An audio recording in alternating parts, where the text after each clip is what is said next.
The mystery of Jack the Ripper. London in the late 1800s was a city of stark contrast. The wealthy lived in comfort while the poor struggled daily in overcrowded slums. Nowhere was this divide more apparent than in Whitechapel, a district in the East End known for its poverty, crime, and desperation. The streets were narrow and winding, lined with dilapidated buildings that seemed to lean against each other for support. At night, the flickering gas lamps created more shadows than light, providing perfect cover for those who wished to move unseen.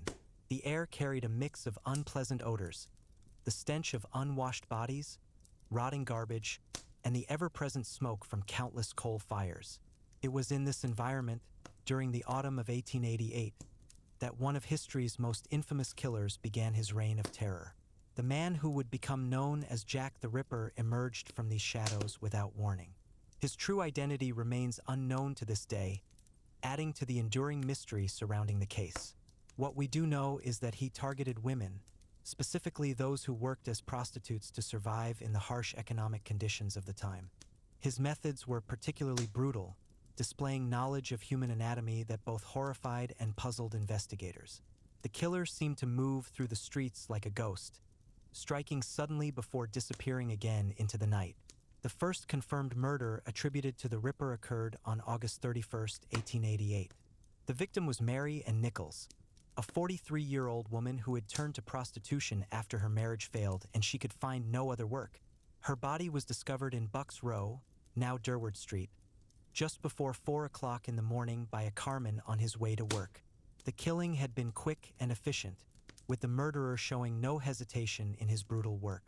What shocked investigators most was the surgical precision of the wounds, suggesting the killer possessed some medical knowledge. The police initially hoped this would be an isolated incident, but they would soon be proven terribly wrong. Just 8 days later, on September 8th, another victim was found. Annie Chapman, a 47-year-old woman with a tragic life story, was discovered in the backyard of 29 Hanbury Street. Her injuries were even more severe than those inflicted on Nichols, showing a clear escalation in violence. The killer had taken trophies from his victim, a behavior that would become part of his disturbing pattern. The small courtyard where Chapman was found became a site of morbid fascination, with crowds gathering to catch a glimpse of the crime scene despite police efforts to maintain order. As news of these murders spread, panic began to grip the Whitechapel area. Local newspapers, eager for sensational stories, printed increasingly dramatic accounts of the killings. The police found themselves under tremendous pressure to solve the case, but with few clues to work with and forensic science still in its infancy, their investigation moved slowly. The killer seemed to know the area intimately, choosing locations that provided quick escape routes and limited visibility. He struck at times when few reliable witnesses would be about, demonstrating careful planning in his selection of both victims and murder sites. The terror reached new heights on September 30th, when 2 more women were killed in what became known as the double event. Elizabeth Stride, a Swedish immigrant, was found murdered in Dutfield's yard just before 1 o'clock in the morning. Unlike the previous victims, her injuries were less severe, leading some to speculate the killer had been interrupted. Just 45 minutes later and less than a mile away, Catherine Eddowes became the Ripper's next victim in Mitre Square. The contrast between the 2 murders on the same night added to the growing confusion about the killer's methods and motives. The most brutal of all the killings occurred on November 9th, when Mary Jane Kelly was murdered in her small rented room at 13 Miller's Court. Unlike the previous victims who were killed outdoors, Kelly was attacked in the relative privacy of her own home. The extent of the mutilations shocked even experienced police officers, with one reportedly fainting at the scene. This murder marked a significant departure from the killer's previous pattern and would be the last confirmed Ripper killing. During this period, the police and newspapers received numerous letters claiming to be from the killer. The most famous of these, the "From Hell" letter, arrived with a small box containing what appeared to be half of a human kidney. While some experts believe these communications were genuine, others argue they were hoaxes created by journalists or attention seekers. The uncertainty surrounding these letters only added to the growing mythology of Jack the Ripper. As suddenly as the killings began, they stopped. The lack of any clear resolution fueled endless speculation. Some theorized the killer had died or been imprisoned for unrelated crimes.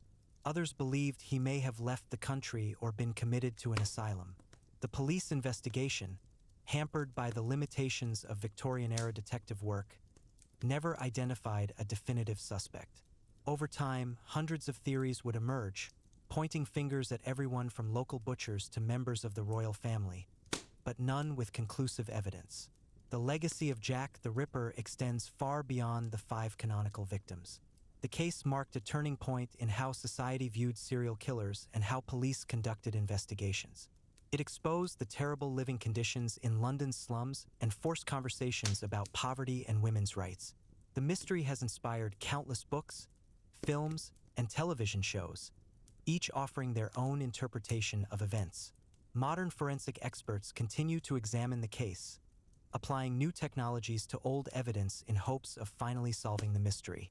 What makes the Ripper case so enduring is not just the brutality of the crimes, but the complete absence of answers. In an age where we expect mysteries to be solved through science and technology, the idea that such horrific crimes could remain unsolved after more than a century is both fascinating and unsettling. The foggy streets of Victorian London may have concealed the killer's identity forever, ensuring that Jack the Ripper would remain history's most enigmatic murderer. The story continues to captivate because it represents the perfect unsolved mystery, one where we have just enough information to speculate endlessly, but not enough to reach any definitive conclusions. As long as people are fascinated by true crime and historical puzzles, the legend of Jack the Ripper will endure, his true identity perhaps lost to time but his crimes never forgotten. The victims, lives cut short by the Ripper's blade. The 5 women considered canonical victims of Jack the Ripper shared tragic similarities in their life circumstances. All were poor, struggling to survive in the harsh environment of London's East End, and all had turned to prostitution at various points as a means of subsistence. Their stories paint a bleak picture of Victorian England's underclass, where women with few options faced daily dangers just to secure food and shelter. Marion Nichols, the first confirmed victim, was born in 1845 and had been married with 5 children before her life spiraled into poverty. Her husband had divorced her due to her drinking problems, leaving her to fend for herself in the unforgiving streets of Whitechapel. On the night of August 31st, 1888, she was last seen trying to earn money for a bed in a common lodging house. Her body was discovered just hours later with horrific throat and abdominal wounds that would become the killer's signature. Annie Chapman, killed 8 days after Nichols, had been a respectable wife and mother before tuberculosis took her youngest child and alcoholism destroyed her marriage. By 1888, the 47-year-old was living in common lodging houses and selling flowers and matches when she couldn't earn enough through prostitution. Her murder showed increased brutality, with the killer removing organs and arranging her personal possessions neatly by her feet in a grotesque display. Elizabeth Stride's death during the double event of September 30th presents lingering questions. As a Swedish immigrant who spoke limited English, she had lived a transient life across Europe before settling in London. Some researchers believe her murder may have been interrupted, as her injuries were less extensive than other victims. The killer's subsequent attack on Catherine Eddowes that same night showed his determination to complete his gruesome work, with Eddowes suffering facial mutilations and organ removals. Mary Jane Kelly's murder on November 9th marked the most horrifying culmination of the killing spree. At about 25 years old, she was the youngest victim and the only one killed indoors. The destruction of her body was so complete that identification was only possible through personal effects. Her relative youth and the private nature of her murder have led to numerous theories about why she may have been specifically targeted. These women were more than just victims. They were individuals with complex lives, dreams, and relationships. The sensational focus on their deaths often overshadows their humanity. Polly Nichols had been known for her cheerful nature despite her circumstances. Annie Chapman was described as quiet and well-liked by neighbors. Elizabeth Stride had survived a shipwreck earlier in life. Catherine Eddowes maintained relationships with family members who genuinely cared for her. Mary Jane Kelly was reportedly planning to leave prostitution and start anew. The Ripper's choice of victims reveals much about Victorian society's vulnerabilities. These women moved through shadowy areas of the city where their disappearances wouldn't immediately alarm authorities. Their lifestyles made them easy targets for someone preying on society's marginalized members. Yet their murders forced London to confront the terrible conditions that drove women to such desperate existences. In death, these 5 women became unwilling symbols of both the dangers faced by the poor and the limitations of law enforcement to protect them. Their stories remind us that behind the sensationalized legend of Jack the Ripper lie real human tragedies, not just in their violent ends, but in the difficult lives that made them vulnerable in the first place. The true horror extends beyond the murders themselves to the societal failures that allowed such crimes to occur and remain unsolved. The investigation, police efforts, and obstacles. The Whitechapel murders presented unprecedented challenges for London's Metropolitan Police and the separate City of London Police Force. Victorian detective methods, still in their relative infancy, proved woefully inadequate against a killer who left minimal evidence and operated with chilling efficiency. The investigation was further complicated by jurisdictional issues, public hysteria, and the limitations of forensic science in the 1880s. When the first murders occurred, the police initially treated them as isolated incidents rather than the work of a serial killer. This approach changed after Annie Chapman's murder, when similarities to Mary and Nichols' killing became impossible to ignore. Scotland Yard assigned Detective Inspector Frederick Aberline, familiar with Whitechapel's criminal underworld, to lead the investigation. His team conducted hundreds of interviews and followed numerous leads, but each promising avenue eventually led to dead ends. The crime scenes themselves offered little useful evidence.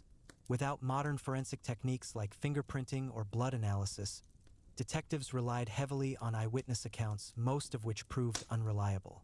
The foggy, gaslit streets of Whitechapel made positive identifications nearly impossible, and many potential witnesses were hesitant to come forward, either from fear of the killer or distrust of police. One significant obstacle was the sheer volume of false confessions and misleading tips.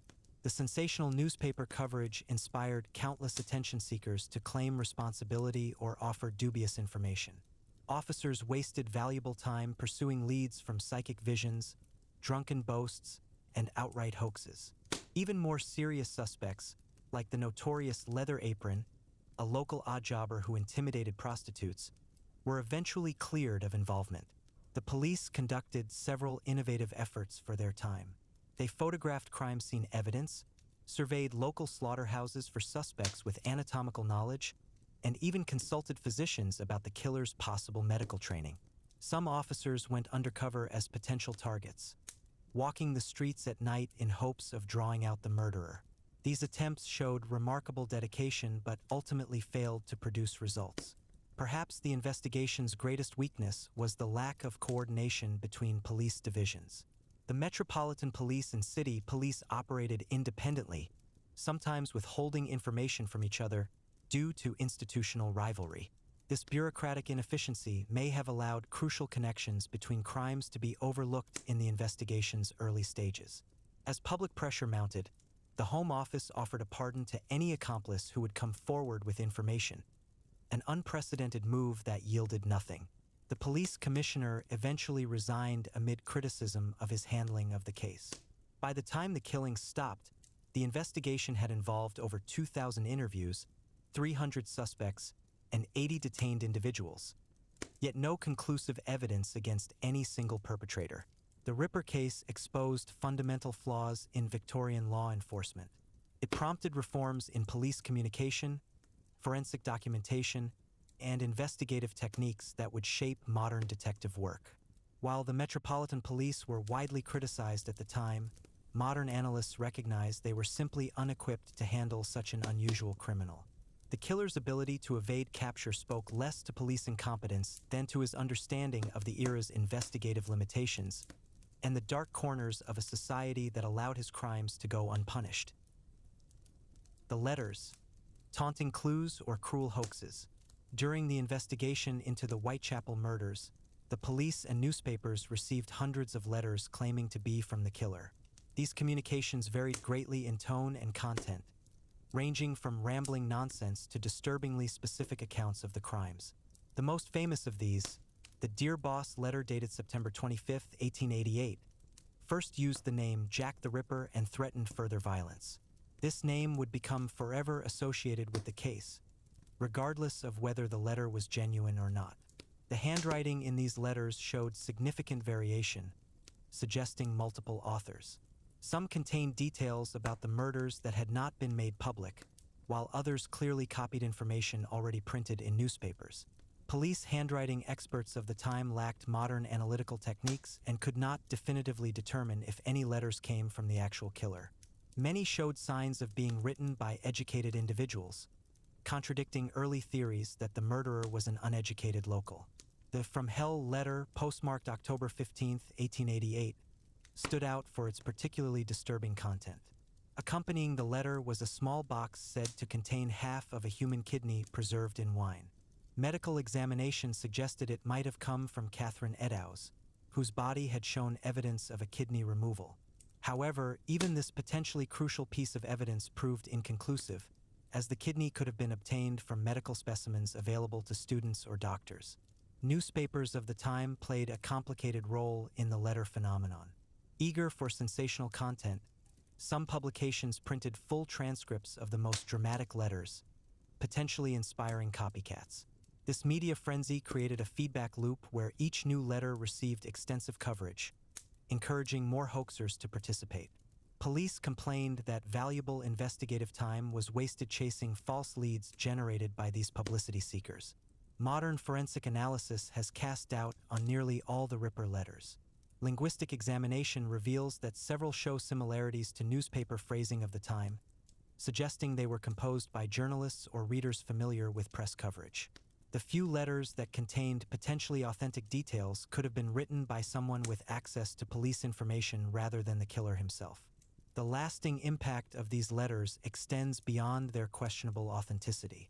They shaped public perception of the killer as someone intelligent, mocking, and aware of his growing notoriety. This image of a taunting, media-savvy murderer would influence how future serial killers communicated with authorities and the press. The letters also demonstrated how quickly myth could blend with fact in high-profile criminal cases, a phenomenon that continues in modern true crime reporting. Despite numerous analyses over the decades, no consensus exists about whether any authentic Ripper letters were received. They remain historical curiosities that tell us more about Victorian media culture and public fascination with crime than about the killer's true identity. The very existence of so many fake letters speaks to the extraordinary hold the case had on the public imagination, even as the murders were occurring. The suspects, endless theories, few answers. Over 200 suspects have been proposed in the Jack the Ripper case throughout the years, ranging from plausible to utterly fantastical. Victorian police focused their attention on several primary suspects during the original investigation, none of whom could be conclusively linked to the crimes. As decades passed, amateur sleuths and professional researchers alike would add countless names to this list, often based on flimsy evidence or wild speculation. One early suspect was Montague John Druitt, a barrister and schoolteacher who committed suicide shortly after Mary Jane Kelly's murder. His family suspected he might be the killer, and this private suspicion eventually reached police ears. While the timing of his death is intriguing, no concrete evidence connects him to the crimes, and his supposed medical knowledge appears to have been exaggerated by later theorists. Another frequently mentioned suspect is Aaron Kosminski, a Polish Jewish immigrant who was institutionalized for mental illness. Contemporary police files indicate he was seriously considered by some investigators, but again, no definitive proof linked him to the murders. The suggestion that he was identified by an eyewitness but not prosecuted because the witness refused to testify against a fellow Jew remains unverified. The royal conspiracy theories represent some of the most elaborate and unlikely suspect scenarios. These suggest the killer was either Prince Albert Victor, Queen Victoria's grandson, or someone acting to cover up his alleged secret marriage. The theory posits that high-level government interference protected the real murderer. While this makes for dramatic storytelling, historians have found no credible evidence to support such claims, which appear to have originated decades after the murders. More plausible suspects include several doctors or medical students known to frequent Whitechapel. The killer's apparent anatomical knowledge supports this line of thinking. Francis Tumblety, an American quack doctor with misogynistic tendencies, was investigated by police but fled England before being thoroughly questioned. Similarly, George Chapman, born Severin Klosowski, was a Polish barber surgeon who later poisoned 3 wives in London.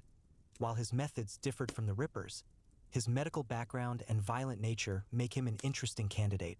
Modern profiling suggests the killer was likely a local resident familiar with Whitechapel's geography, possibly someone who blended into the working-class environment. He may have had some medical training through military service or apprenticeship rather than formal education.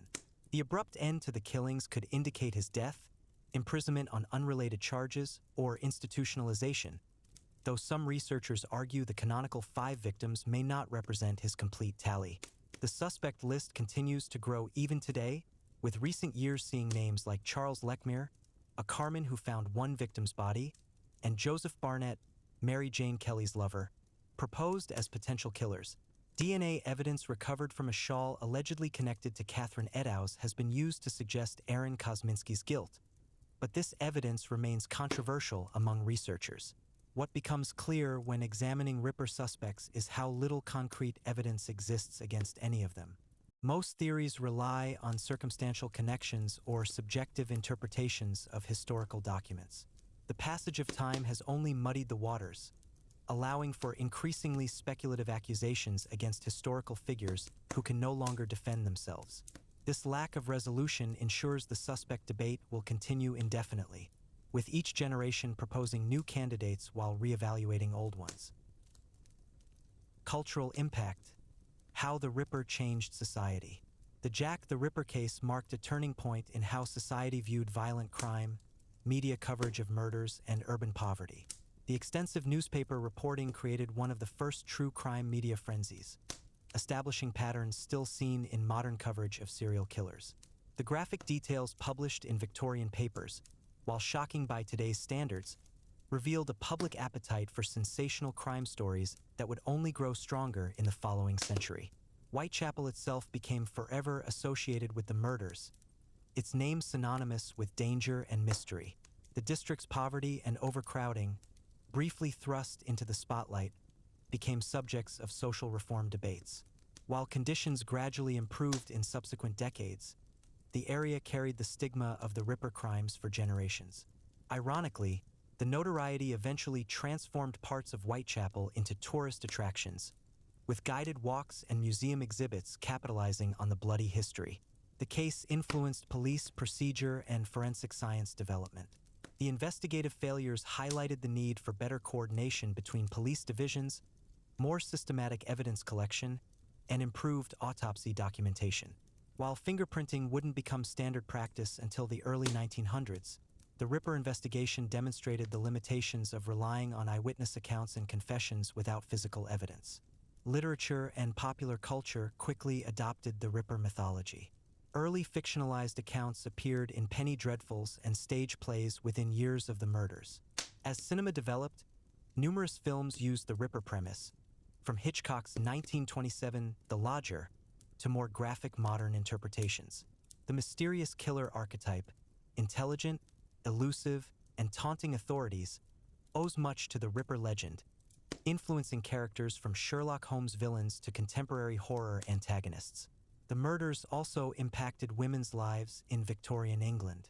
While the victims were marginalized individuals, the brutality of their deaths sparked discussions about women's safety and economic vulnerability.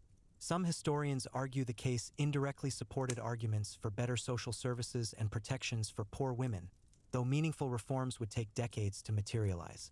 Academic interest in the case has produced an entire field of Ripperology, with researchers publishing thousands of books and articles examining every conceivable aspect of the crimes.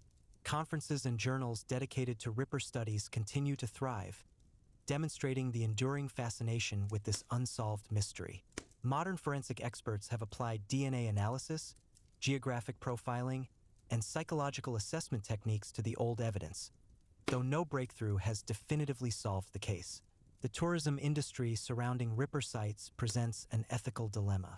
While the murders occurred over 130 years ago, some question the appropriateness of commercializing real human tragedy.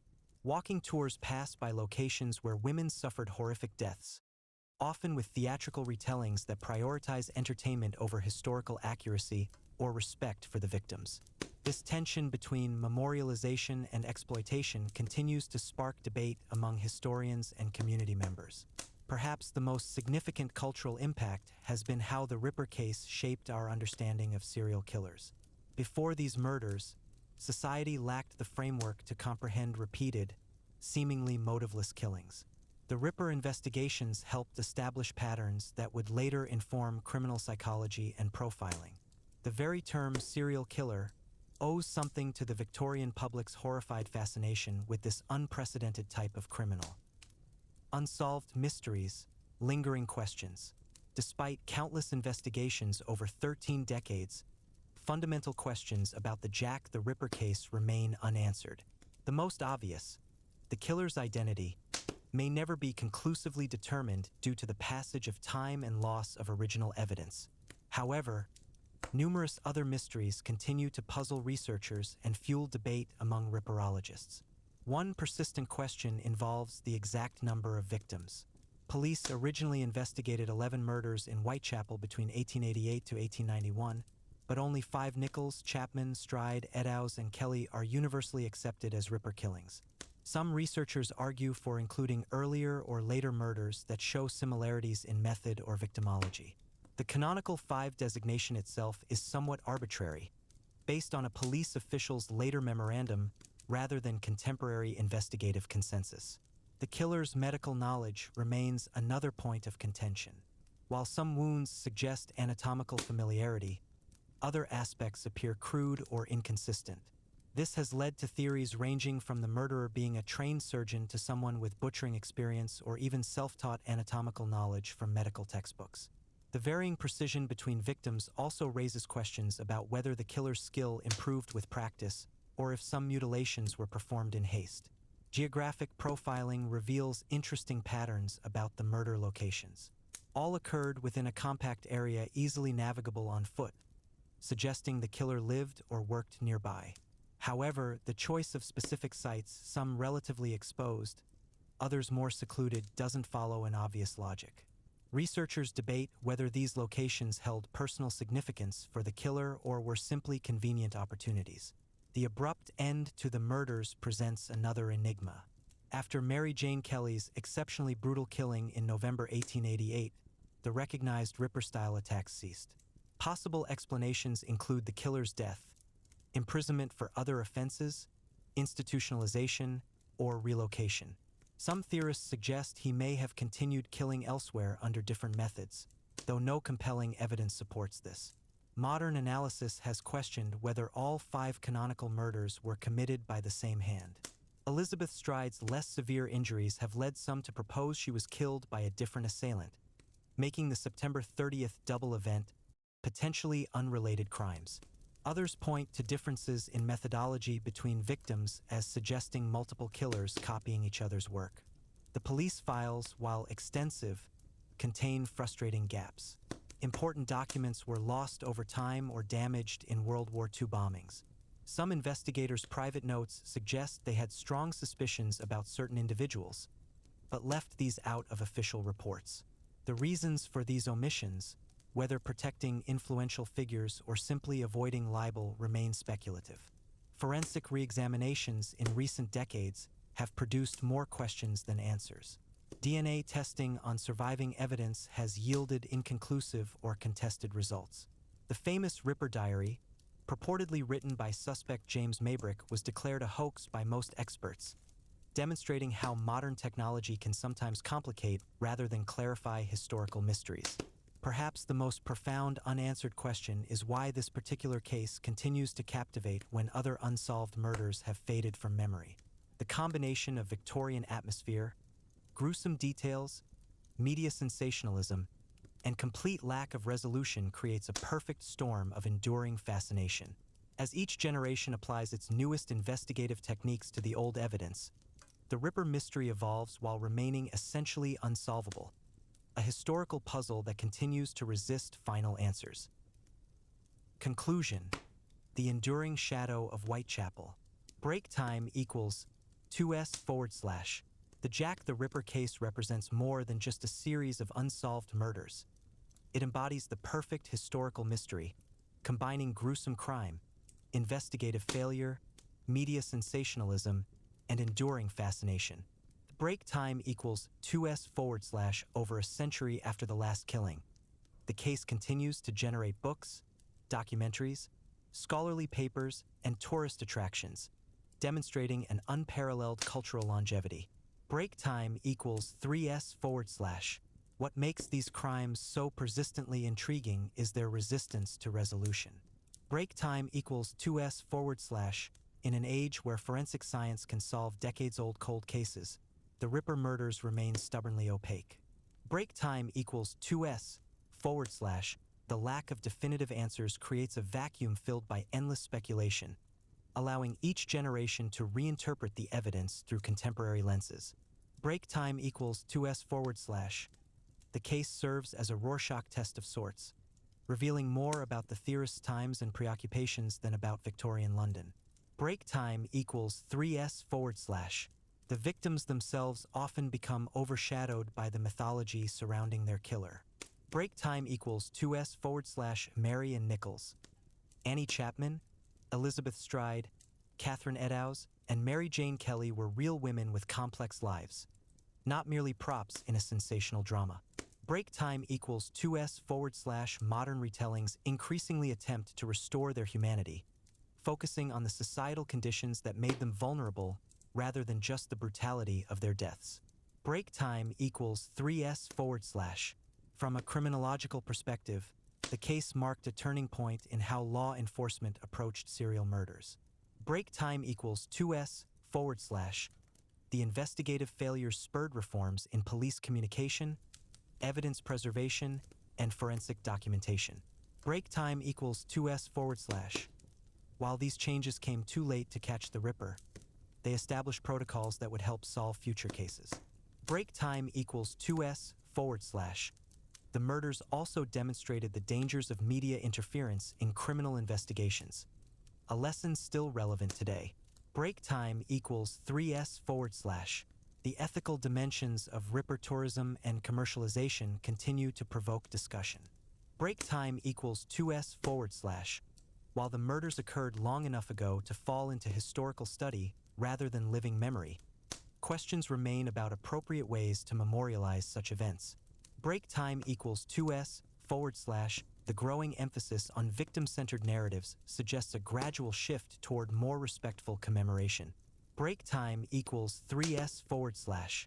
Technological advances offer slim hope for new breakthroughs, though each purported solution so far has failed to gain universal acceptance. Break time equals 2s/. Even if conclusive DNA evidence someday identifies a suspect, the circumstantial nature of such proof may never satisfy all researchers. Break time equals 2s/. The Ripper's true identity may ultimately matter less than what the case reveals about society's enduring fascination with the macabre and unexplained. Break time equals 3s/. As long as people remain captivated by true crime and historical puzzles, Jack the Ripper will maintain his place as the ultimate bogeyman, a shadowy figure representing our deepest fears about random violence and the limits of justice. Break time equals 2s/. The foggy streets of 1888 Whitechapel continue to obscure the truth, ensuring that history's most infamous serial killer will keep his secrets indefinitely. Break time equals 3s/. The case's true legacy may be how it demonstrates the power of unsolved mystery to capture human imagination across generations. Break time equals 2s/. In our information-saturated age, where answers are usually just a search engine query away, the Ripper murders remain tantalizingly opaque, a reminder that some historical truths may be permanently lost to time, no matter how advanced our investigative methods become. We now occupy the central place in the picture of crime in England at the end of the 19th century. Break time equals 2s/. The Whitechapel murders of 1888 did not occur in isolation, but rather emerged from the complex social fabric of late Victorian England, where crime was as much a part of daily life as the ever-present coal smoke that blanketed London's streets. The break time equals 2s/. To understand the environment that allowed such brutal crimes to go unsolved, one must examine the broader landscape of law enforcement, urban poverty, and societal attitudes that characterize this pivotal period in British history. The break time equals 2s/. The relationship between crime and society during these years reveals much about the challenges facing a nation undergoing rapid industrialization and urbanization, where traditional methods of maintaining order struggled to keep pace with the changing times. Break time equals 3s/. Policing in London during the late 19th century represented an uneasy balance between modern reform and outdated practices. Break time equals 2s/. The Metropolitan Police Force, established in 1829, had brought some measure of organization to law enforcement, yet remained woefully understaffed for a city that had grown to contain over 5 million inhabitants by the 1880s. Break time equals 2s/. Constables walked their beats in distinctive uniforms designed to make them easily visible as symbols of authority, but their presence could hardly cover every alley and courtyard of the sprawling metropolis. Break time equals 2s/. The separate City of London Police maintained jurisdiction over the historic Square Mile at London's heart, creating occasional tensions and confusion between the two forces that would later hamper the Ripper investigation. Break time equals 2s/. Most officers came from working-class backgrounds themselves, with limited education and training that focused more on maintaining public order than solving complex crimes. Break time equals 3s/. The daily reality of police work involved dealing with drunkenness, petty theft, and domestic disturbances far more often than confronting dangerous criminals. Break time equals 2s/. Officers carried only a wooden truncheon for protection, with firearms being strictly reserved for special circumstances. Break time equals 2s/. This lack of weaponry reflected both the general peacefulness of most police interactions and the Victorian ideal of policing by consent rather than force. Break time equals 2s/. However, it also left constables vulnerable when facing truly violent offenders. Break time equals 2s/. The absence of any formal detective training for most of the century meant that investigative techniques remained rudimentary, relying heavily on local knowledge and informants rather than systematic evidence collection. Break time equals 2s/. Only in 1878 did the Criminal Investigation Department, CID, form within the Metropolitan Police, creating a small corps of plainclothes detectives who would later work on the Ripper case. Break time equals 3s/. Crime statistics from the period, while incomplete by modern standards, reveal patterns that help contextualize the Whitechapel murders. Break time equals 2s/. Property offenses accounted for the vast majority of recorded crimes, with theft of various sorts being overwhelmingly common. Break time equals 2s/. Violent crimes made up a much smaller portion of overall offenses, though they naturally received disproportionate attention in the press. Break time equals 2s/. Murder remained relatively rare in statistical terms, with London recording between 20 to 50 homicides annually during the 1880s, a rate that would seem astonishingly low by modern urban standards. Break time equals 2s/. What made the Ripper killings so shocking was not just their brutality, but their violation of the generally held belief that murder was typically a domestic affair, committed between people who knew each other, not a random predator stalking strangers in the night. Break time equals 3s/. The court system of Victorian England moved with a ponderous solemnity that often failed to match the realities of urban crime. Break time equals 2s/. Magistrates handled minor offenses with swift efficiency, while more serious cases progressed through a series of increasingly formal proceedings. Break time equals 2s/. The introduction of the Penal Servitude Act in 1853 had reduced the number of offenses punishable by death, though capital punishment remained for murder until 1861. Break time equals 2s/. Transportation to Australia had once served as an alternative to execution, but this practice ended in 1868, leaving imprisonment as the primary punishment for serious crimes. Break time equals 2s forward slash. The prison system itself underwent reforms during this period, moving away from the purely punitive models of earlier decades toward systems emphasizing discipline and hard labor. Break time equals 2s forward slash. Notable figures like Elizabeth Fry had campaigned for improved prison conditions, though facilities remained grim by any modern standard. Break time equals 3s forward slash. The economic underpinnings of crime in Victorian England cannot be overstated. Break time equals 2s forward slash. The Industrial Revolution had created enormous wealth for some while leaving many others in precarious circumstances. Break time equals 2s forward slash. Periodic economic downturns, like the Long Depression beginning in 1873, pushed more people into poverty and desperation. Break time equals 2s forward slash. Unemployment fluctuated wildly in industrial areas, and the absence of any social safety net meant that losing one's job could quickly lead to destitution. Break time equals 2s forward slash. For many, petty crime became not a choice but a necessity for survival. Break time equals 2s forward slash. Children as young as 5 or 6 might be sent out to beg or steal to contribute to family income, beginning patterns of criminal behavior that often continued into adulthood. Break time equals 2s forward slash. The workhouse system, intended as a last resort for the destitute, was so feared that many preferred the risks of crime to submitting to its harsh regime. Break time equals 3s forward slash. The physical environment of London itself facilitated certain types of criminal activity. Break time equals 2s forward slash. The rapid growth of the city had outpaced urban planning, resulting in a maze of narrow streets, blind alleys, and interconnected courtyards that provided both homes for the poor and hiding places for criminals. Break time equals 2s forward slash. Sanitation remained primitive in many areas, with open sewers and shared privies still common in poorer districts. Break time equals 2s forward slash. Lighting varied greatly by neighborhood. Wealthy areas might have gas lamps at regular intervals, while poorer sections relied on sporadic lighting or moonlight.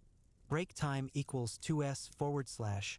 This patchwork of illumination created shadows where all manner of illicit activities could flourish unseen. Break time equals 2s forward slash. The famous London fog, a combination of natural weather patterns and industrial pollution, further obscured movement and identity during much of the year. Break time equals 3s forward slash. Public attitudes toward crime were shaped by both personal experience and increasingly sensational newspaper reporting. Break time equals 2s forward slash. The expansion of literacy and the reduction of newspaper taxes had created a booming popular press that fed the public's appetite for crime stories. Break time equals 2s forward slash. Penny papers like the Illustrated Police News provided lurid accounts of criminal cases accompanied by dramatic woodcut illustrations. Break time equals 2s forward slash. This coverage tended to exaggerate both the frequency and danger of violent crime, creating moral panics that often had little basis in statistical reality. Break time equals 2s forward slash. The middle and upper classes viewed crime as primarily a problem of the lower orders, failing to recognize how their own business practices and political decisions contributed to the conditions that fostered criminal behavior. Break time equals 3s forward slash. The professional criminal class occupied an ambiguous position in Victorian society. Break time equals 2s forward slash. While burglars and thieves were universally condemned, some figures like the burglar Charles Peace achieved a strange sort of celebrity status. Break time equals 2s forward slash. Fences operated openly in certain districts, knowingly purchasing stolen goods for resale. Break time equals 2s forward slash. Organized criminal networks existed, though they were less sophisticated than their modern counterparts. Break time equals 2s forward slash. The most successful criminals often maintained respectable fronts, moving between the underworld and legitimate society with ease. Break time equals 2s forward slash. Corruption among certain police officers and public officials provided further avenues for criminal enterprise to flourish, though outright institutional corruption was less common than individual officers turning a blind eye for personal gain. Break time equals 3s forward slash. The relationship between crime and social reform in Victorian England was complex and often contradictory. Break time equals 2s forward slash. On one hand, Reformers pointed to criminal statistics as evidence of the need for improved housing, education, and working conditions. Break time equals 2s forward slash. On the other, hardline attitudes emphasizing punishment over prevention dominated much of the political discourse. Break time equals 2s forward slash. Philanthropic organizations established ragged schools and missions to uplift the poor, while simultaneously many in positions of power believed that poverty and crime resulted from moral failings rather than systemic issues. Break time equals 2s forward slash. This tension between reform and repression characterized much of the period's approach to social problems, with neither side achieving clear dominance. Break time equals 3s forward slash. The role of alcohol in Victorian crime cannot be ignored. Break time equals 2s forward slash. Public drunkenness accounted for a significant portion of police arrests, and many violent crimes occurred under the influence of alcohol. Break time equals 2s forward slash. Gin palaces and public houses proliferated in working-class districts, offering temporary escape from grim living conditions. Break time equals 2s forward slash. Temperance movements gained momentum throughout the century, arguing that alcohol was both a cause and consequence of poverty and crime. Break time equals 2s forward slash. Licensing laws attempted to control the worst excesses of public drinking, but enforcement was inconsistent, and illegal drinking establishments flourished in areas where police presence was light. Break time equals 3s forward slash. Gender played a significant role in both the perpetration and experience of crime during this period. Break time equals 2s forward slash. Most recorded offenders were male, though women certainly participated in criminal activities, particularly theft, prostitution, and receiving stolen goods. Break time equals 2s forward slash. The legal system often treated female offenders more leniently than their male counterparts, except in cases involving moral transgressions that violated Victorian ideals of proper womanhood. Break time equals 2s forward slash. Women also frequently found themselves victims of crime, both in domestic settings and public spaces. Break time equals 2s forward slash. The vulnerability of poor women, in particular, was extreme, with few legal protections against exploitation or violence. Break time equals 3s forward slash. The technological limitations of Victorian crime investigation become painfully apparent when examining cases like the Ripper murders. The break time equals 2s forward slash. Without fingerprinting, forensic analysis, or even reliable means of recording crime scene details, detectives relied heavily on eyewitness testimony, notoriously unreliable under the best circumstances. Break time equals 2s forward slash. The preservation of evidence was haphazard at best, with no standardized procedures for handling or storing potential clues. Break time equals 2s forward slash. Communication between police districts was slow and inefficient, relying on physical messengers rather than any sort of instant communication. Break time equals 2s forward slash. These limitations meant that even determined investigators often found themselves stymied by the basic logistical challenges of coordinating information across a large, crowded city. Break time equals 3s forward slash. The legacy of Victorian crime and punishment continues to influence modern systems in ways both obvious and subtle. Break time equals 2s forward slash. Many contemporary police procedures trace their origins to reforms implemented in response to 19th century challenges. Break time equals 2s forward slash. The tension between punitive and rehabilitative approaches to criminal justice remains unresolved. Break time equals 2s forward slash. Urban poverty, while less extreme than in Victorian times, still correlates strongly with criminal activity. Break time equals 2s forward slash. Perhaps most significantly, the sensationalization of crime in media has only intensified since the days of penny dreadfuls and illustrated police news, shaping public perceptions in ways that often distort statistical realities. Break time equals 3s forward slash.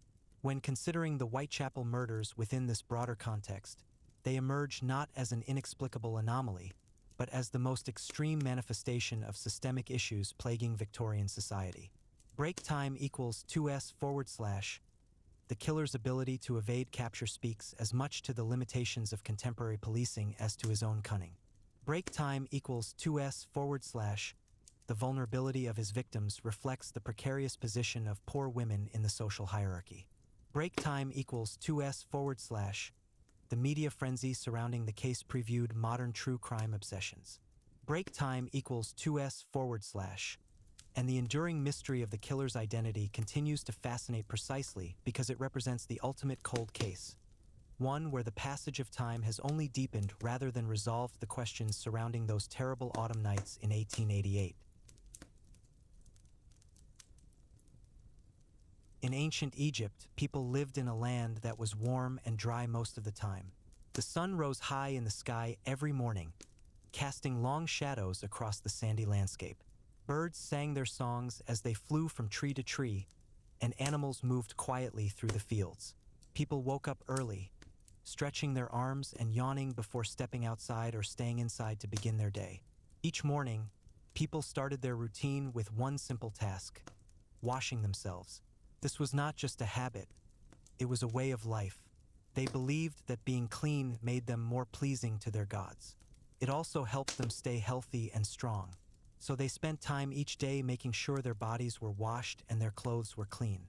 It was not something they rushed through. It was part of life, like eating or sleeping.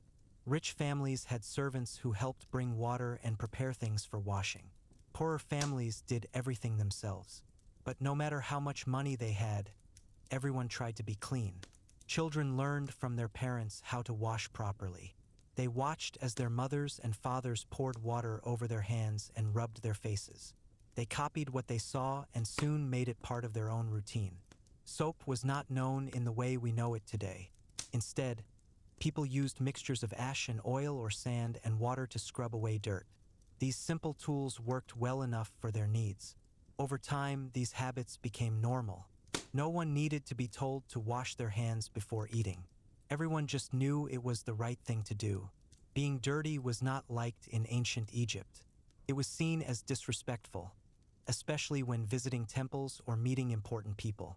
Even workers who built large buildings or farmed the fields tried to keep themselves clean when they could. They would rinse their mouths with water after eating and wipe their arms and legs with wet cloths during breaks. The Nile River was very important for cleaning. It provided fresh water for drinking, cooking, and bathing. Many people went to the river in the early morning to wash themselves before starting the day. Children played in the shallow parts while adults cleaned their bodies. It was a time for families to be together and take care of themselves. Being clean was not only about looks, it was also about health. People who washed often stayed healthier than those who did not. Their skin stayed smoother, their clothes smelled better, and they smiled more because they felt better. Over time, these habits became part of Egyptian culture. People passed them down from parent to child.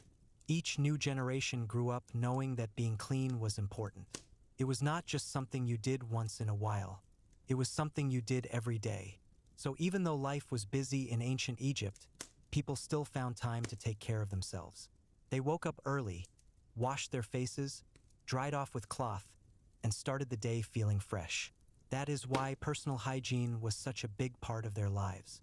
People also talked about cleanliness in stories and songs. They told children that the gods loved those who were clean. They sang about the coolness of water and the joy of fresh clothes. These ideas stayed with people for their whole lives. Some people believed that being clean made their prayers stronger. If you went to a temple with dirty hands, the gods might not listen. So people made sure to wash carefully before going to worship. Priests were especially careful. They washed many times each day and never touched anything without first cleaning their hands. Cleanliness was also a sign of respect. When someone visited another home, they were expected to wash before entering. A guest who came in with dirty feet or unwashed hands was not welcome. Hosts always offered water so visitors could clean themselves before sitting down.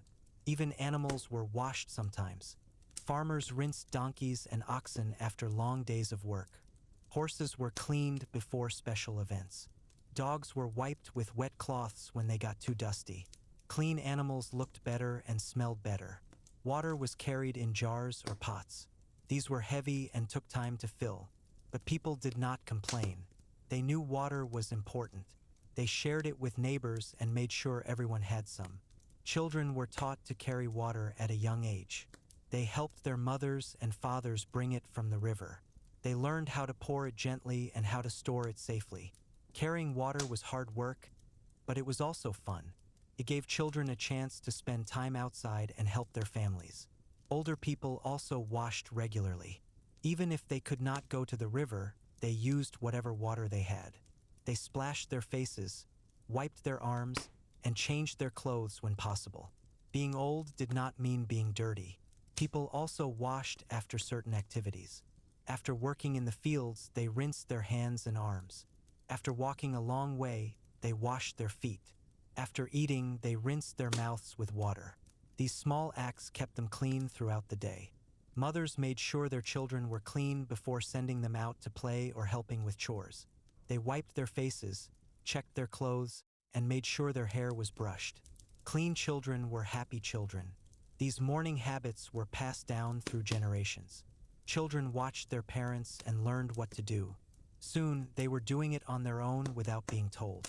It became a normal part of life.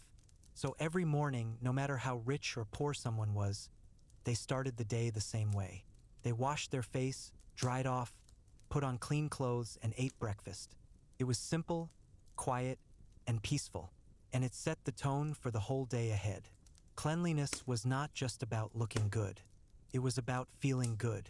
People who were clean slept better, smiled more, and talked kindly to others. They felt ready for whatever the day might bring. In short, daily hygiene was a big part of life in ancient Egypt. People did not need books or signs to remind them. They just knew it was important. From the moment they woke up until the time they went to sleep, they tried to stay clean in body and mind. They washed their hands. They washed their face. They washed their arms. They dried with cloth. They smiled. They breathed deeply. They felt clean. Every morning, the same thing happened again and again.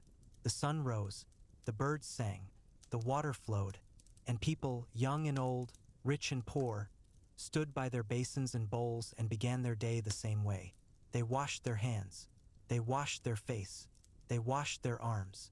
They dried with cloth. They smiled. They breathed deeply. They felt clean. In ancient Egypt, each morning began the same way. The sun rose slowly over the horizon. Birds sang quietly in the trees. Animals stirred in their pens or wandered through the fields. People opened their eyes and stretched their arms. They sat up slowly and looked around. The house was still quiet for a moment. Then, one by one, they stood up and began their day. Before doing anything else, people washed their hands and face. This was the first thing they did every morning. Some used water from a small bowl. Others had basins made of stone or clay. Water was poured gently into their hands. They rubbed their face and arms. Then they dried off with cloth. The cloth was soft and warm from the sun, felt nice against their skin. Some people added oil to their skin after washing. This oil came from plants like olives or sesame seeds. It helped protect the skin from the dry air. Women sometimes used a paste made from crushed flowers or herbs. It smelled nice and kept their skin smooth. Men also cared for their skin. They rubbed oil on their faces after shaving. Shaving was common, especially among men who worked in temples or palaces. Children watched their parents and copied them. They poured water into bowls. They splashed it onto their faces. They dried off with cloth. Parents taught them to wash before eating and after waking up. It was a rule in many homes, even if it wasn't written down. It was just understood that you should be clean before touching food. Fresh clothes were important. After washing, people put on clean linen garments. Most clothing was white because it showed dirt easily and reminded people when it needed washing again. Clothes were folded neatly and stored in baskets or boxes. Some people burned incense to make their home smell nice. Others used flowers or oils to make themselves smell better. Bad smells were not liked. People believed that bad smells could bring bad luck or make people sick. Smelling good was part of being clean. People used oils and perfumes to feel fresh. These oils came from plants and sometimes had sweet smells. People liked to feel smooth and clean after a morning routine. It gave them confidence and made them feel ready for the day ahead. Breakfast was simple: bread, dates, onions, maybe some fish or fruit. Before eating, people always washed their hands again. This was done without thinking. Everyone knew to do it. No one needed to be reminded. Being clean was not only about looking good. It was also about staying healthy. Workers who built pyramids or farmed the land also followed morning routines. They might not have had time to bathe, but they still washed their faces and hands before starting work. Some carried small pots of oil to rub on their skin during the day. This kept them cool and protected from the sun. Mothers made sure their children were clean before sending them out to play or helping with chores. They wiped their faces, checked their clothes, and made sure their hair was brushed. Clean children were happy children. These habits were passed down through generations. Children watched their parents and learned what to do. Soon, they were doing it on their own without being told. It became a normal part of life. So every morning, no matter how rich or poor someone was, they started the day the same way. They washed their face, dried off, put on clean clothes, and ate breakfast. It was simple, quiet, and peaceful, and it set the tone for the whole day ahead. Being clean was not just about looks. It was about feeling good. People who were clean slept better, smiled more, and talked kindly to others. They felt ready for whatever the day might bring. Morning routines were not only about looking clean, they were also about feeling good. People who started their day fresh and clean felt happier and more ready to work. They smiled more and talked to others with kindness. Even poor families tried to follow these routines. They might not have had fancy basins or expensive oils, but they still washed their faces and hands. They used whatever tools they had, bowls, jars, or even leaves to wipe themselves. Cleanliness was not about having the best things. It was about taking care of yourself every day. Rich families had servants who helped bring water and prepare things for washing. Poorer families did everything themselves. But no matter how much money they had, everyone tried to be clean. Children learned from their parents how to wash properly. They watched as their mothers and fathers poured water over their hands and rubbed their faces. They copied what they saw and soon made it part of their own routine. People believed that being clean made them more pleasing to their gods. They also thought it helped them stay healthy and strong. So they spent time each day making sure their bodies were washed and their clothes were clean. It was not something they rushed through. It was part of life, like eating or sleeping. Water was carried in jars or pots. These were heavy and took time to fill, but people did not complain. They knew water was important. They shared it with neighbors and made sure everyone had some. Older people also washed regularly. Even if they could not go to the river, they used whatever water they had. They splashed their faces, wiped their arms, and changed their clothes when possible. Being old did not mean being dirty. People also washed after certain activities.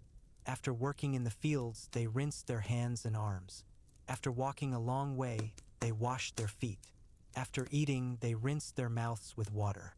These small acts kept them clean throughout the day. They washed their hands. They washed their face. They washed their arms. They dried with cloth. They smiled. They breathed deeply. They felt clean. Every morning, the same thing happened again and again.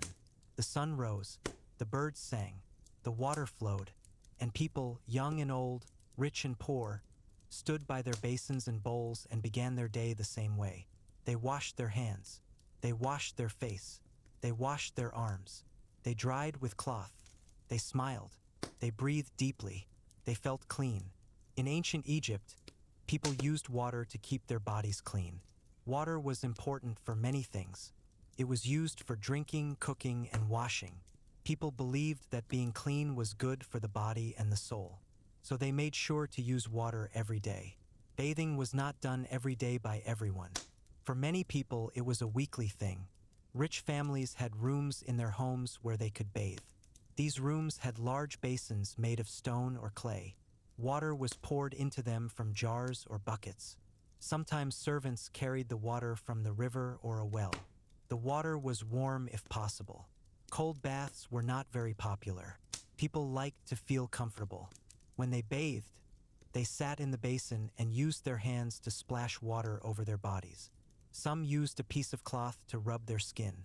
Sand or ash was sometimes mixed with oil to scrub away dirt. This was like an early form of soap. Poorer people did not have basins in their homes.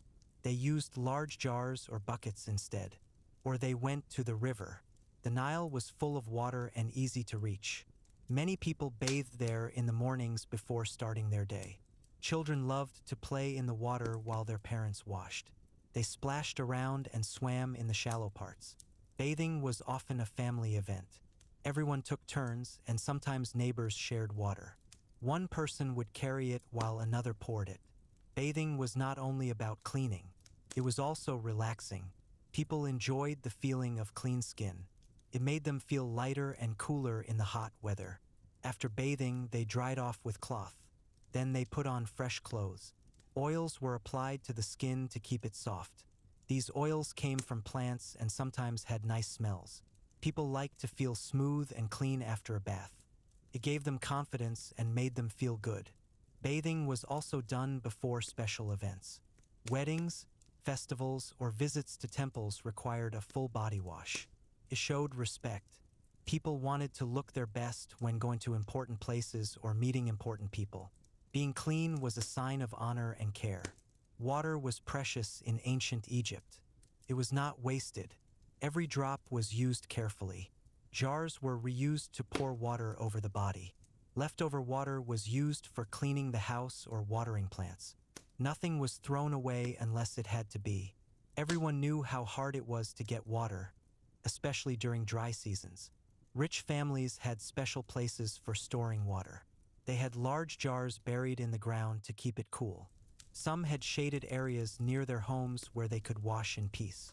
Servants helped bring water and prepare for baths. They also helped clean up afterward. Poorer families had to collect water themselves. They walked to the river or well and filled their jars. It was heavy work, but they did it without complaint. They knew water was important for life and cleanliness. They made sure to share with neighbors and help each other when needed. Bathing was not only for people. Animals were also washed when they got dirty.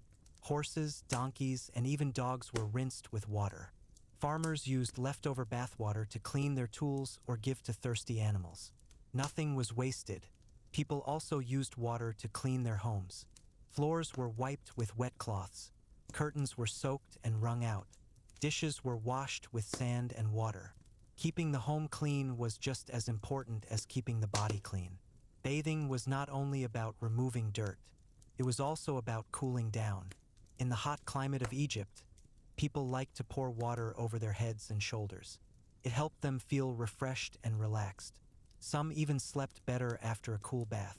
Over time, bathing became part of daily life. People did not need to be told. They just knew to wash when they could. Whether it was a full bath or just a quick rinse, they found ways to stay clean. Workers who built pyramids or farmed the fields also tried to stay clean. They would rinse their mouths with water after eating and wipe their arms and legs with wet cloths during breaks. Being clean was not just something you did at home. It was something you did wherever you were. Older people also bathed regularly. Even if they could not go to the river, they used whatever water they had. They poured it over their heads and rubbed their arms. Cleanliness was not about having a lot of water. It was about using what you had wisely. Mothers made sure their children were clean before sending them out to play or helping with chores. They wiped their faces, checked their clothes, and made sure their hair was brushed. Clean children were happy children. These habits were passed down through generations. Children watched their parents and learned what to do.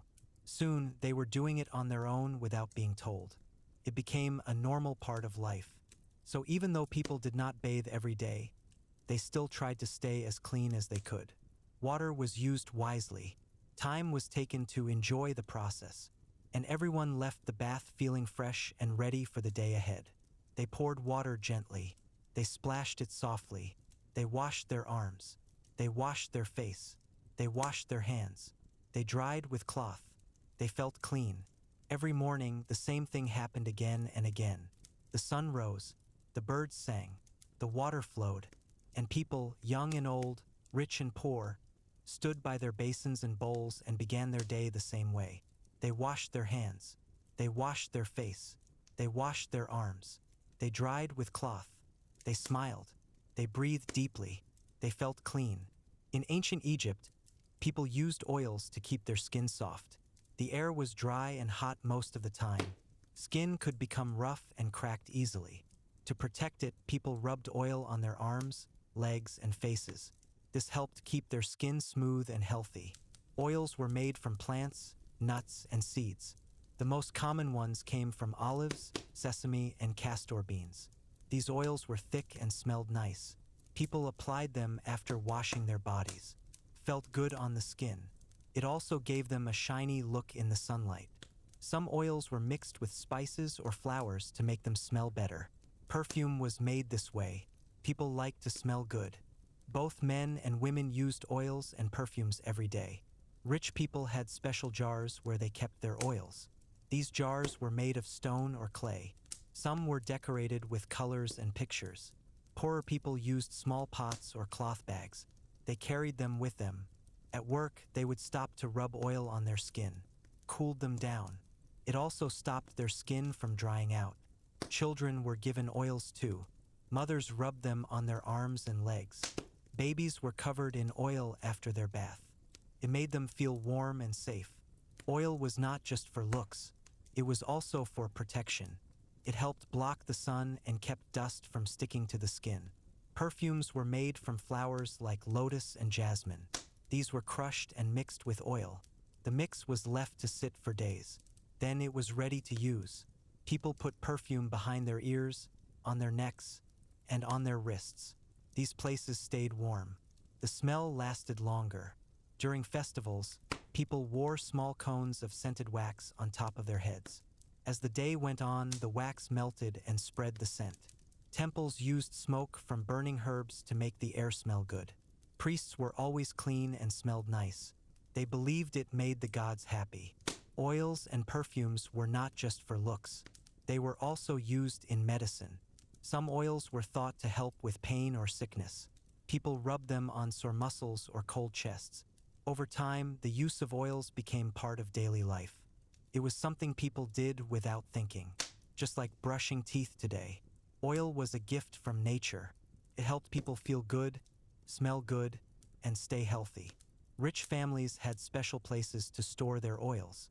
They kept them in cool rooms so they would not melt. Some oils were expensive. They were bought from traders who came from far away. Poorer people made their own. They crushed seeds and pressed out the oil by hand. Took time, but it worked well enough. People used oil before going to bed. They rubbed it on their skin and let it soak in during the night. In the morning, they washed it off with water. Their skin felt soft and fresh. Oil was also used during massage. Family members would rub each other's arms and backs. Felt relaxing and helped with tired muscles. Mothers made sure their children used oil every day. They rubbed it on their arms and legs before sending them out to play. Clean children were happy children. Workers who built pyramids or farmed the land also used oil. They rubbed it on their skin to protect against the sun. It helped keep them cool and stopped their skin from cracking. Older people also used oil regularly. Even if they could not buy fancy ones, they used what they had. They rubbed it on their hands and feet. It helped with dryness and made them feel better. These habits were passed down through generations. Children watched their parents and learned what to do. Soon, they were doing it on their own without being told. It became a normal part of life. So even though oils looked simple, they played an important role in daily life. People used them every day. They rubbed them on their skin. They added them to baths. They mixed them with flowers to make perfume. It was all part of staying clean and feeling good. They rubbed oil gently. They smoothed it softly. They smelled sweet. They felt fresh. They smiled quietly. They breathed deeply. They felt calm. Every morning, the same thing happened again and again. The sun rose. The birds sang. The water flowed. And people, young and old, rich and poor, stood by their basins and bowls and began their day the same way. They poured oil slowly. They rubbed it softly. They dried with cloth. They smiled. They breathed deeply. They felt clean. In ancient Egypt, people took care of their teeth. They did not have toothbrushes like we do today. Instead, they used sticks. These were called chew sticks. One end was bitten until it became soft. Then it was rubbed on the teeth. Some sticks came from trees that had a minty taste. This helped freshen breath. People also used their fingers to rub their gums. Salt or ash was sometimes added to make it clean better. Toothpaste did not exist back then, but people made a kind of powder. It was made from crushed eggshells, bones, and salt. They mixed it with water. Then they rubbed it on their teeth. Some people used honey or spices to make it taste better.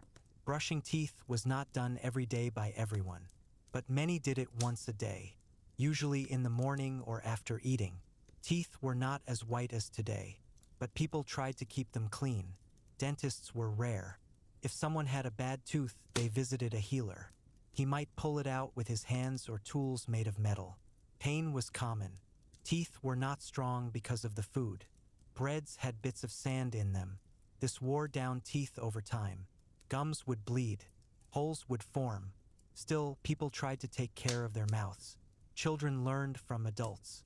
They watched them use sticks and powders. They copied them. Bad breath was not liked, so people used herbs to make their breath smell better. Mint and parsley were common. Some chewed on them after eating. Others drank tea made from plants. Keeping the mouth clean was part of being clean overall. People did not smile as much as we do now, but they still wanted to feel fresh. They wanted to talk without bad smells. So oral care was part of daily life. It was not fun, but it was needed. Over time, these habits became normal. People did not question them. They just did them, like washing their hands or putting on clean clothes. Rich families had special places where they kept their cleaning tools. Sticks were stored in small boxes. Powders were kept in jars. Poorer families used whatever they had. They found sticks near their homes. They mixed powder with water in small bowls. Mothers made sure their children cleaned their mouths every day. They gave them sticks to chew. They reminded them to rinse after eating. Clean children were happy children. Workers who built pyramids or farmed the land also tried to stay clean. They rinsed their mouths with water after meals. They used sticks when they could. Being clean was not just something you did at home. It was something you did wherever you were. Older people also cleaned their mouths regularly. Even if they had few teeth left, they still used sticks and powders.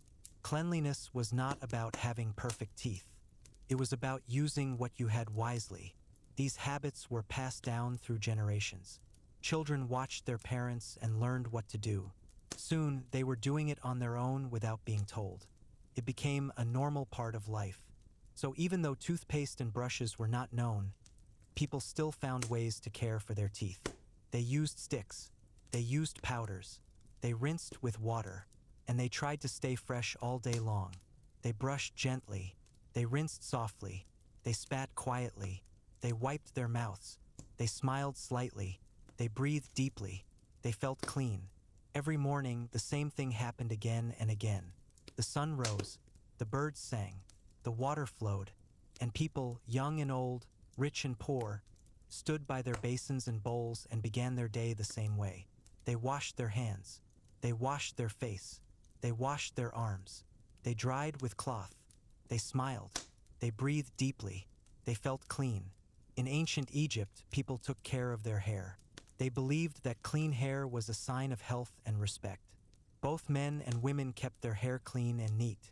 Some wore it long. Others cut it short.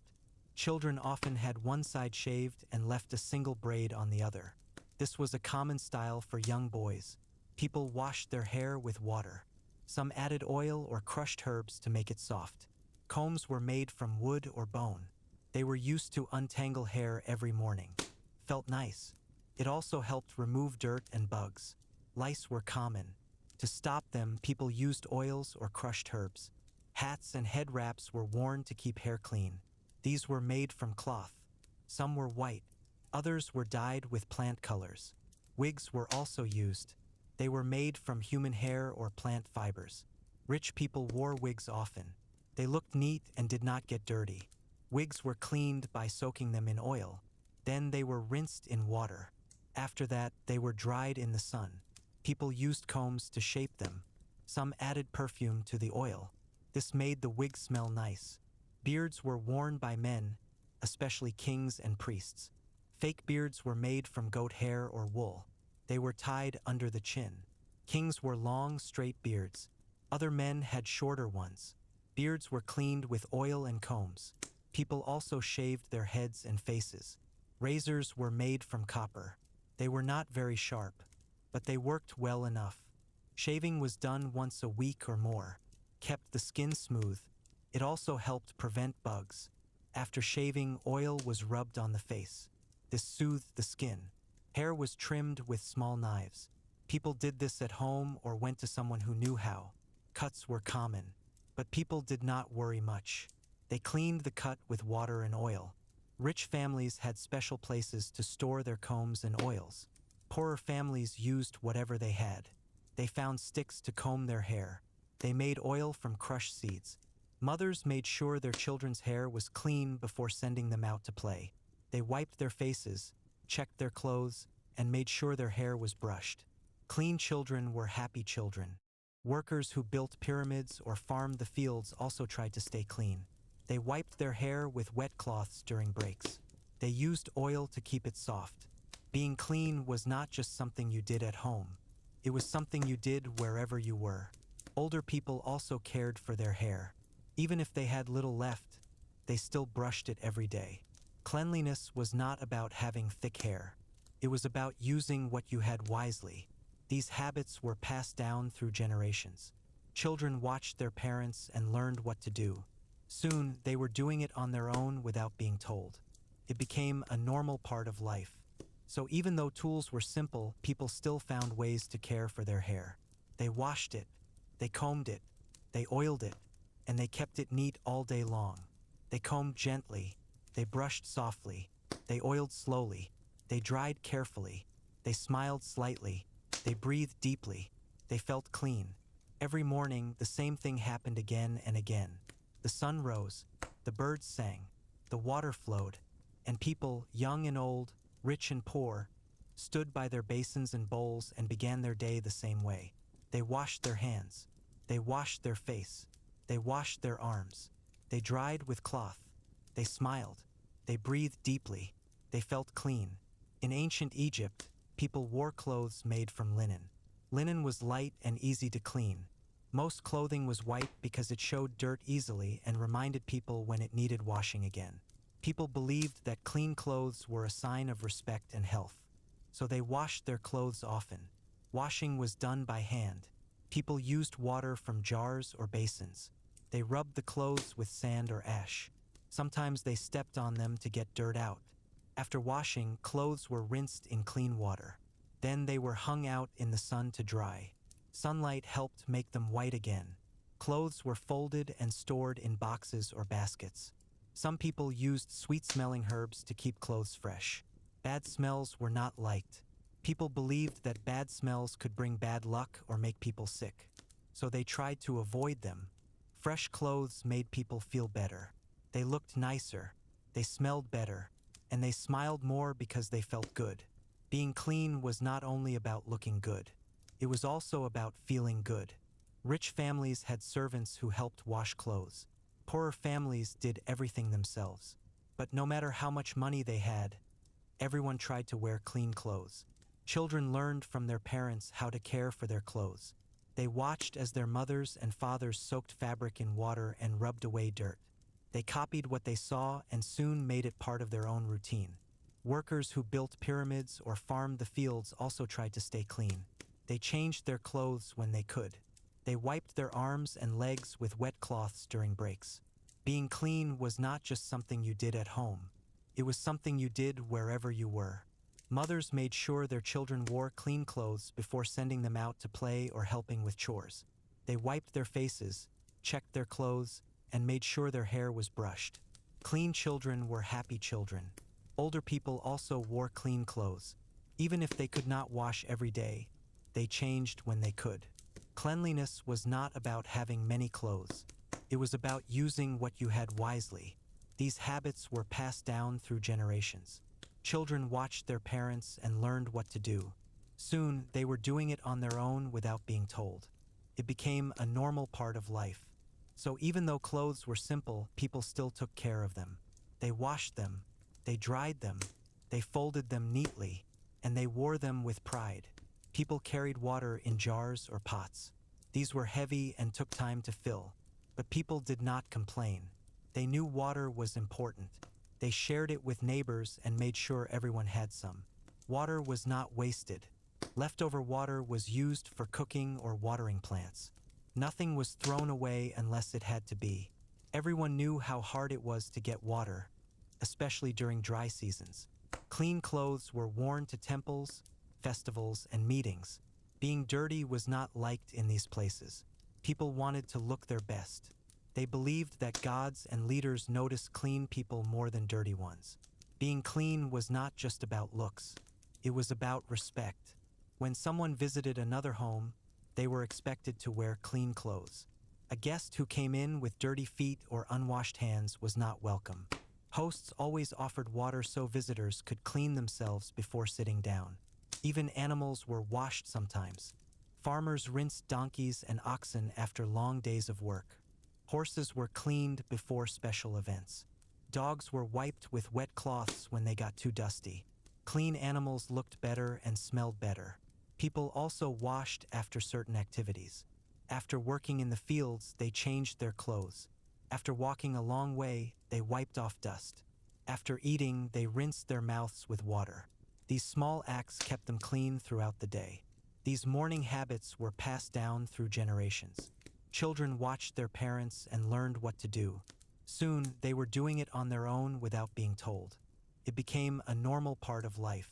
So every morning, no matter how rich or poor someone was, they started the day the same way. They washed their face, dried off, put on clean clothes, and ate breakfast. It was simple, quiet, and peaceful, and it set the tone for the whole day ahead.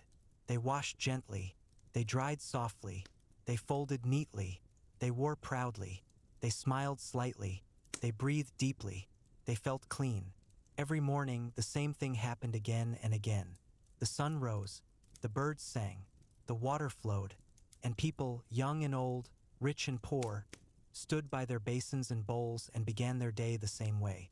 They washed their hands, they washed their face, they washed their arms, they dried with cloth, they smiled, they breathed deeply, they felt clean. In ancient Egypt, people believed that being clean was important. It was not just about looking good. It was also about feeling good. People washed their hands, they washed their face, they washed their arms, they dried with cloth, they smiled, they breathed deeply, they felt clean. Cleanliness was part of daily life. It was something people did without thinking. They woke up early, they poured water gently, they splashed it softly, they rubbed their skin, they dried with cloth, they put on fresh clothes, they ate a simple meal, then they went to work or played with children. Being clean was not only for rich people. Poor families also tried to stay clean. They used whatever tools they had. They washed in jars or buckets. They used leaves to wipe themselves. Cleanliness was not about having the best things. It was about using what you had wisely. Children learned from their parents. They watched them wash every morning. They copied them. They poured water into bowls. They rubbed their faces. They dried off with cloth. Mothers made sure their children were clean before sending them out to play. Clean children were happy children. Workers who built pyramids or farmed the land also tried to stay clean. They rinsed their mouths after eating. They wiped their arms and legs during breaks. They changed clothes when they could. Being clean was not just something you did at home. It was something you did wherever you were. Older people also stayed clean. Even if they could not go to the river, they used whatever water they had. They splashed their faces. They wiped their arms. They changed their clothes when possible. Being old did not mean being dirty. People washed after certain activities. After working in the fields, they rinsed their hands and arms. After walking a long way, they washed their feet.